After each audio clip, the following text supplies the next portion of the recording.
Bismillahirrahmanirrahim. Assalamualaikum warahmatullahi wabarakatuh. Alhamdulillah. Wassalatu wassalamu ala rasulillah wa ala alihi wa sahbihi wa mawalah. La hawla wa la quwata illa billah. Mabadu, puji dan syukur senantiasa kita panjatkan kehadirat Allah Subhanahu wa taala, Rabb semesta alam, yang senantiasa mencurahkan nikmat dan karunia-Nya kepada kita. Salawat dan salam senantiasa kita anjung agungkan kepada junjungan kita Nabi Muhammad sallallahu alaihi wasallam. Allahumma sholli ala sayyidina Muhammad wa ala ali sayyidina Muhammad. Hadirin rahimakumullah, pada kesempatan kali ini kita akan mengkaji dampak dari harta yang haram.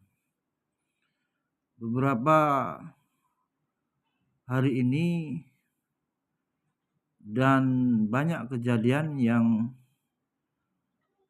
dialami orang-orang yang berobat atau konsultasi ya seputar penyakit ya, seputar persoalan-persoalan hidup, yang tidak sedikit mereka mengalami ujian ya, hidup berat ya. Itu disebabkan harta yang haram. Oleh karenanya pada kesempatan kali ini akan kita bahas bagaimana bahayanya ya dampak dari harta yang haram tersebut ya. Dalam syariat Islam sesungguhnya kita sudah dijamin ya, syariat menerangkan masalah rezeki itu nahnu narzukukum, kami yang memberikan rezeki, kata Allah. Dan dalam hadis ya juga kita diperintahkan untuk berdoa ya, berdoa Allahumma kfini bihalalika an haramika wa aghnini bifadlika amman siwak. Ya Allah, cukupkanlah aku dengan yang halal dan jauhkanlah aku dari yang haram. Dan cukupkanlah aku dengan karuniamu dari bergantung pada selainmu.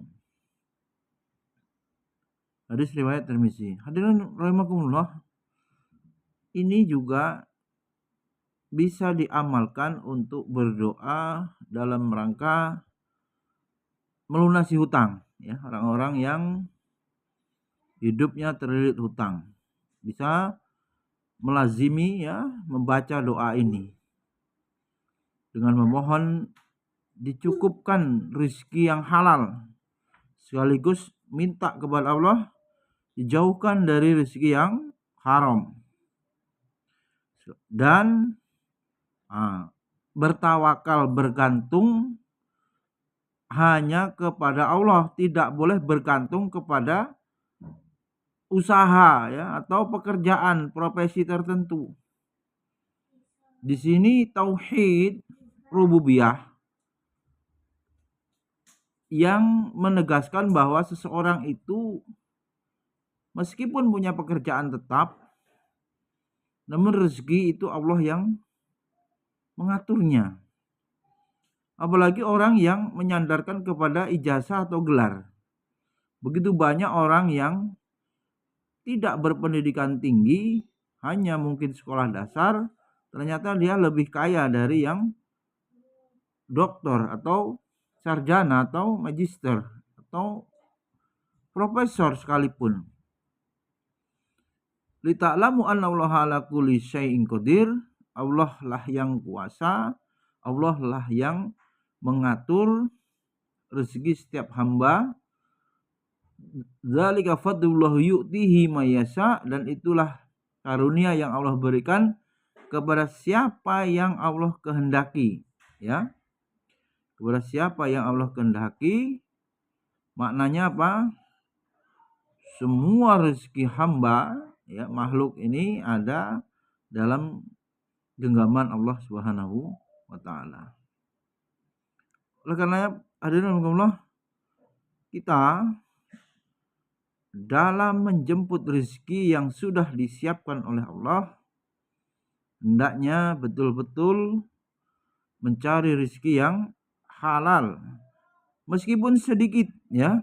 Wa qalilu min halali yubaraku fihi wal haram al kasiru yadhabu wa yamhaquhu Allahu taala. Sedikit dari yang halal, wa qalilu min halal minal halal itu lebih membawa kepada keberkahan di dalamnya, sedangkan yang haram meskipun banyak, kasir yadhabu wa yamhaquhu Allahu taala.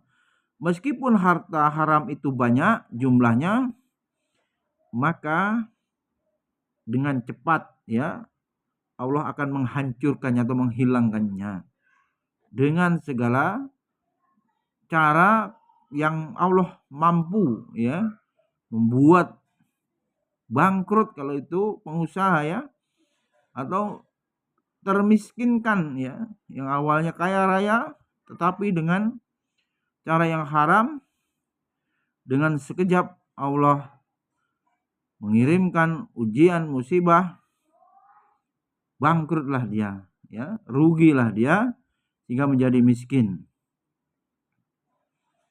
Alhamdulillah, kita berada di akhir zaman.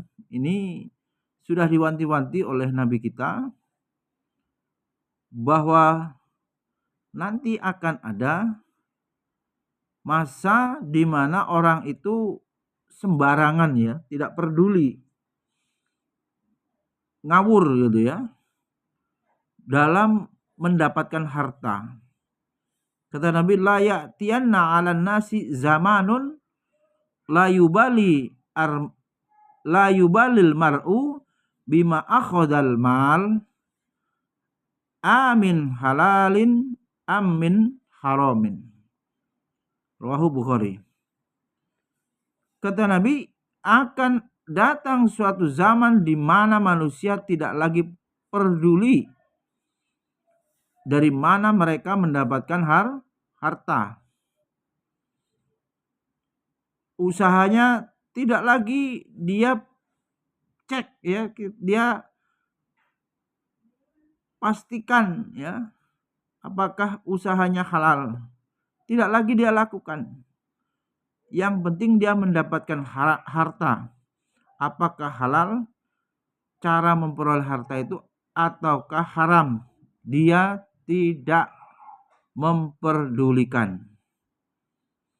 Dan kita bisa lihat, ya, kejahatan-kejahatan yang terjadi di sekitar kita, di provinsi kita, di daerah kita, atau di provinsi lain di negara kita. Begitu mudah orang merampok, orang membegal, orang korupsi, pejabat korupsi, bahkan guru, ya, rektor sudah banyak yang tertangkap karena korupsi. Bukti nyata ini sudah berada di akhir zaman. Orang akhirnya berbuat kriminal demi untuk mendapatkan harta, bahkan menghilangkan nyawa, ya. Oleh karenanya ngeri sekali, hadirin Allah, kalau sampai kita menjadi budak-budak dunia, ya. Nabi juga wanti-wanti itu, ta'isu abdad dinar wad dirham wal qatifah wal khamisah in a'tiya radya wa in lam yu'ta lam yarda. Kata Nabi, celakalah wahai abdud dinar, budak-budak dinar, dirham, emas, perak, Kotifa ini pakaian yang mewah, ya, branded, bermerek mahal. Khomisoh yang banyak motif-motifnya yang indah, yang mahal juga pada akhirnya. Kemudian dia jika diberi oleh Allah kelapangan harta, baru dia memuji ridho kepada Allah. Tapi kalau disempitkan, ya, di usahanya bangkrut, pekerjaannya, gajinya kecil, dia kemudian murka, tidak ridho kepada Allah. Itulah yang dimaksud Nabi sebagai budak-budak dunia, ta'isu abdud dinar, ta'isu abdud dirham. Hadirin Allah, budak-budak harta, ya, menuhankan apa yang diinginkannya, termasuk menginginkan harta. Dalam pandangan syariat dihukumi sebagai budak-budak harta, para penyembah harta. Oleh karenanya, agar kita selamat, kita harus tahu, ya, bagaimana bahayanya harta haram itu bila kita salah, ya, dalam menjemput rezeki ini dan memperoleh harta yang haram. Yang pertama, bahaya harta haram ini membuat semangat dalam beramal ini menurun. Jadi malas ibadah, malas mengerjakan perintah-perintah Allah atau ketaatan-ketaatan. Ya ayyuhar rusul kulu min thayyibati wa'malu sholihan inni bima ta'maluna alim. Surat Al-Mu'minun ayat 51. Allah memerintahkan kepada para rasul, apa perintahnya? Makan, minumlah dari makanan yang baik. Ini seperti menjadi syarat. Ketika bisa makan dan minum dengan makanan yang baik, maka kemudian beramal soleh lah, gitu. Maka wajar kalau orang-orang ahli maksiat yang makan haram ini kehidupannya hanya mengurusi dunia, bahkan maksiat. Setelah memperoleh dunia itu dia tidak mau beribadah. Sekurang-kurangnya abai, lalai sholatnya misalnya, ya, tidak mau mengerjakan yang wajib, membayar zakat, berpuasa, tidak ada keinginan ke Baitullah, itu pasti seluruh perintah-perintah Allah diabaikan tersebab dia mengonsumsi makanan yang haram.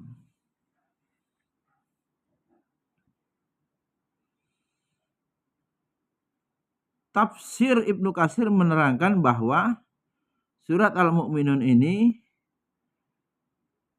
bahwa ayat 51, bahwa makanan yang halal itulah yang menyemangati, ya, yang mendorong, memotivasi, menggerakkan niat mau beribadah. Tafsir Ibnu Katsir, Tafsir Al-Quran Al-Azim. Seperti itu, hadirin Allah, betapa mengerikan, ya, makanan haram membuat malas ibadah, malas melakukan amal soleh. Kemudian di antara dampak daripada harta yang haram, ya, Yang kedua, sulit dikabulkan doa. Ya, sangat sulit. Di mana Nabi pernah bersabda, ya, innallaha thayyib la yaqbalu illa thayyib wa innallaha amaral mu'minina bima amara bihi mursalina faqala ya ayyuhar rusul kulu min thayyibati wa'malu sholihan wa qala ta'ala ya ayyuhalladzina amanu kulu min thayyibati ma razaqnakum summa dzakara rajula yutilu safaro asa akhbaro yamuddu yadaihi ila sama ya rabbi wa mat'amuhu haram wa malbasuhu haram wa ghudiya bil haram fa anna yustajabulah. Sungguhnya Allah Subhanahu wa ta'ala Thayyib, maha baik, dan Allah tidak menerima ya kecuali yang baik.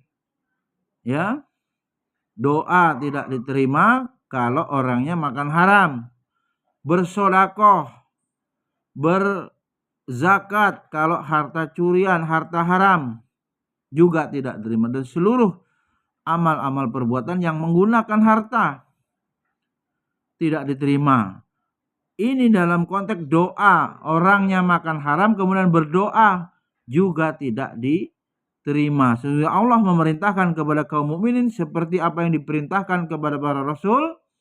Wahai para rasul, makanlah dari makanan yang baik-baik dan kerjakan amal soleh. Wahai orang-orang yang beriman, makanlah dari rezeki yang baik yang kami berikan kepadamu. Maka kemudian Rasulullah SAW menyebutkan ada kisah seorang yang dia berpergian dengan rambutnya yang kusut, mukanya berdebu ya, dan menengadahkan tangannya ke langit ya. Dia berdoa. Kemudian dia mengucapkan wahai Rabbku, wahai Rabbku. Ternyata kata Nabi, padahal dia makanan yang dia makan haram, minuman yang dia minum haram, pakaiannya pun haram, dan ia juga dikenyangkan dari yang haram. Maka kata Rasul, bagaimana mungkin fa'anna yustajabulahu, mustahil doanya bisa terkabul. Alhamdulillah, kita sebagai seorang mukmin dipersenjatai ya. Dalam hadis itu apa senjata orang mukmin? Doa. Ad-du'a silahul mukmin. Doa adalah senjatanya orang beriman. Ya memang demikian, seluruh masalah yang ada kita perintahkan sebelum berikhtiar secara fisik, kita disuruh berdoa, memohon petunjuk ya, mana yang terbaik jika ada beberapa pilihan, memohon agar diberikan kekuatan untuk menyelesaikan pekerjaannya ya, atau memohon dihindarkan dari musibah bala. Kemudian meminta sehat badannya, afiah, sehat wal afiah, dia mohon kepada Allah. Maka tidak ada yang tidak menggunakan atau membutuhkan aktivitas doa, sementara dia terhalang tersebab makanan yang haram.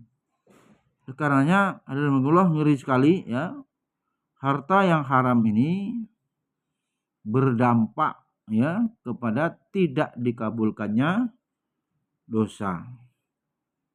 Kemudian yang ketiga, dampak daripada harta yang haram ini yang sering ya banyak saya jumpai secara langsung Dia mengisahkan tentang keluarganya yang berantakan, selalu bertengkar, tentang usahanya yang bangkrut, ya, tentang kesehatannya yang berganti-ganti saja penyakit, ya, tentang semua masalah-masalah yang berat-berat atau ujian yang sangat berat. Ternyata bila kita cek satu persatu dari dosa-dosa besar yang dia lakukan, ya, di antaranya juga memakan harta haram. Ya. Memakan harta haram itu dalam hadis ini di antaranya terkait riba. Idza tabayatum bil ainah wa akhadtum adnabal baqar wa raditum bizar'i wa taraktumul jihad sallallahu alaikum zullan la yanzi'uhu hatta tarji'u ila dinikum. Rasul, jika kalian telah berjual beli dengan transaksi riba. Tuh. Coba apa yang tidak terkena riba di negara kita? Akad riba, bunga bank riba, ziyadah, gadai juga, ya, seharusnya menolong ta'awun tetapi berubah menjadi riba. Karena mengambil keuntungan dari gadai itu. Dan banyak transaksi-transaksi atau muamalah-muamalah yang itu mengandung riba. Denda juga termasuk riba. Alhamdulillah.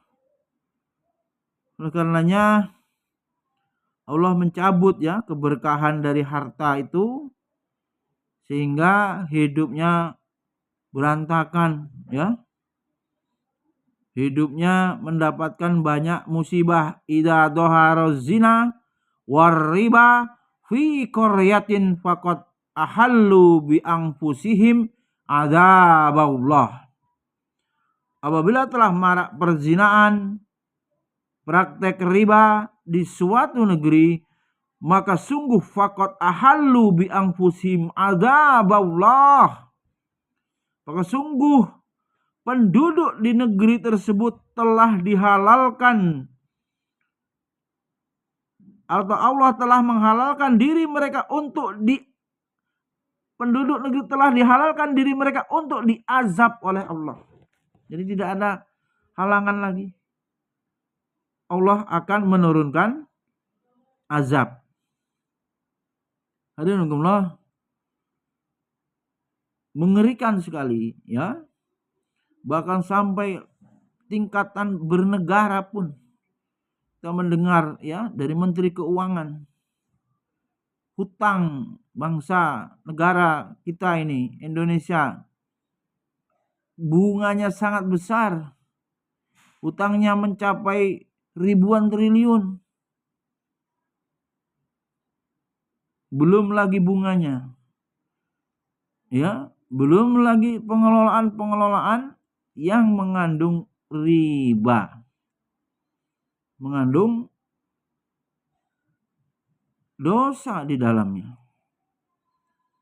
Dan mengerikan sekali, kita bermohon, ya, kepada Allah Subhanahu wa taala secara pribadi, keluarga kita diselamatkan dari harta haram, dari muamalah ribawi, dari seluruh dosa-dosa, dan Allah Subhanahu wa taala berkenan memudahkan kita mencari rizki yang halal, yang barokah, yang menyemangati dalam beribadah dan ketaatan kepada Allah Subhanahu wa taala. Demikian, mudah-mudahan bermanfaat. Subhanakallahumma wa bihamdika asyhadu an la ilaha illa anta astaghfiruka wa atubu ilaik. Assalamualaikum warahmatullahi wabarakatuh.